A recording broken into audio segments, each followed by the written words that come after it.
প্রিয় শিক্ষার্থীরা, লাভ ক্ষতির অঙ্ক প্রায়ই পরীক্ষায় আসে এবং সপ্তম শ্রেণীতেও লাভ ক্ষতি আছে, অষ্টম শ্রেণীতেও আছে। আমরা লাভ ক্ষতির কিছু বেসিক সূত্র দেখব।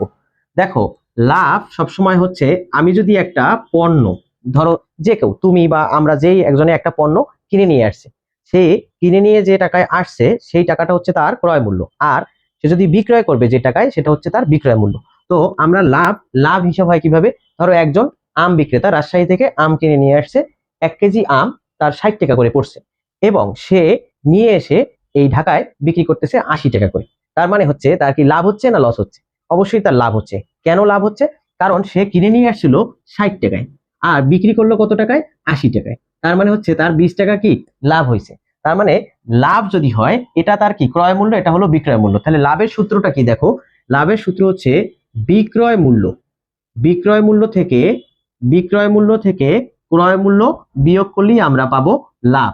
বিক্রয় মূল্য থেকে ক্রয় মূল্য বাদ দিলে লাভ পাওয়া যায়। এরপরে হচ্ছে ক্ষতি, তার কত টাকা। এবারে হচ্ছে ক্ষতি। ক্ষতিটা হচ্ছে কিরকম?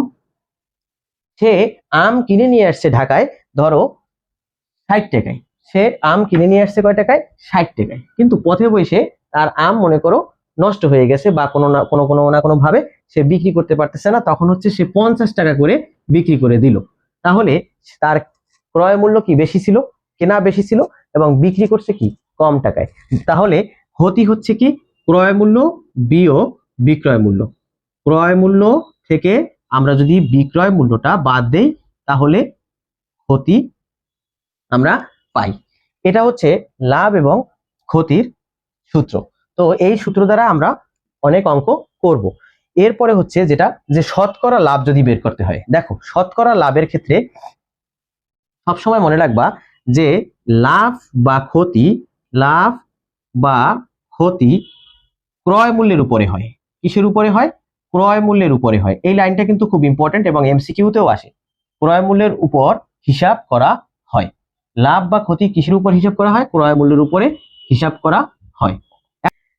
সেটা আমরা দেখব যখন পার্সেন্টেজের অঙ্ক করতে বলবে, যে শতকরা যখন বলবে, তখন শতকরার অঙ্কগুলোই আমরা এটা দেখব। তো চলো এরকম একটা অঙ্ক আমরা দেখে ফেলি।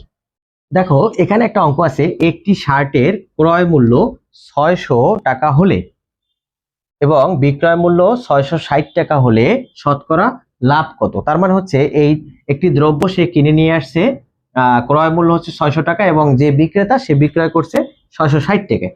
তার মানে হচ্ছে এটা আমরা শতকরা লাভ কত, এই যে শতকরা, শতকরা মানে হচ্ছে 100 টাকায় সে কত টাকা লাভ করছে। তো আমরা বলছি কি, এর আগে বলেছি যে লাভ বা ক্ষতি ক্রয় মূল্যের উপরে হিসাব হয়। তো আমরা লাভ কি জানি? দেখো, লাভ হচ্ছে জানি যে বিক্রয় মূল্য বিয়োগ ক্রয় মূল্য। আমরা এটা লিখে ফেললাম।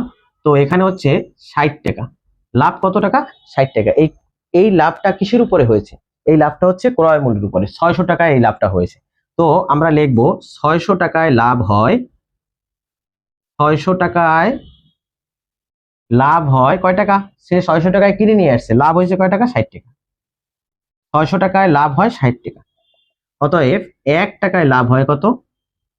60 ভাগ কত? 600। অতএব 100 টাকায় লাভ হয় কত? কারণ কি, শতকরা বললে সবসময় কি মনে করবা যে 100 টাকায় কত লাভ হয়। তার মানে 100 টাকায় লাভ হয় 600 আর হচ্ছে 60, এই 100 কোথায় উপরে চলে যাবে, তার মানে হচ্ছে 100 গুণ হয়ে যাবে।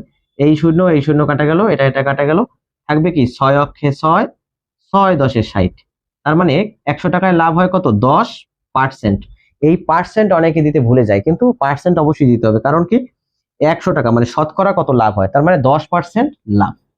তাহলে উত্তর কত? 10% লাভ। ক্লিয়ার শিক্ষার্থীরা?